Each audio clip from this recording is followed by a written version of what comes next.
Hello বন্ধুরা, দেখো এটা ই সাইকেল থেকে আমাদের নতুন একটা পার্সেল এসেছে। তো এটা চায়না থেকে এসেছে বন্ধুরা, একটু এটা একটু দেখান দাদা। ঠিক আছে, এখানে ইউপিএসসি লেখা আছে, ইন্ডিয়ান লেখা আছে, শিপমেন্ট আপনারা ভালো করে দেখতে পাবেন। তো চলো দেরি না করে আমরা পার্সেলটা খুলে দেখি এর মধ্যে কী আছে।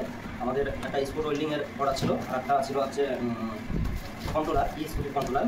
তো এই শিপমেন্টটা নিয়ে আমি অনেকটাই চাপের মধ্যে ছিলাম, কেননা এটা কোনো একটা কারণে আমাদের রিফান্ড হয়ে গেছিলো। তো সেটা আবার চলে এসেছে, এই স্পোর্ট ওয়েল্ডিংটা আমাদের এসেছে বন্ধুরা। দেখে নাও, তোমাদের সাথে আমরা যা মাল আসে আমরা টুকটাক শেয়ার করি। তো এর আগে ওই লিথিয়াম ব্যাটারি দুবার চলে এসেছে, আমরা শেয়ার করতে পারিনি। তো বন্ধুরা দেখো, এইটা আমাদের স্পোর্ট ওয়েল্ডিং তখন এসেছে।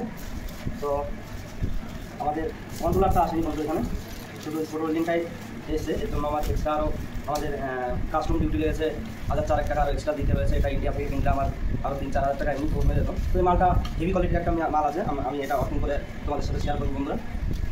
তো আজকে অবধি ভালো লাগলে লাইক কমেন্ট শেয়ার করো আর ফলো করতে ভুলো না বন্ধুরা।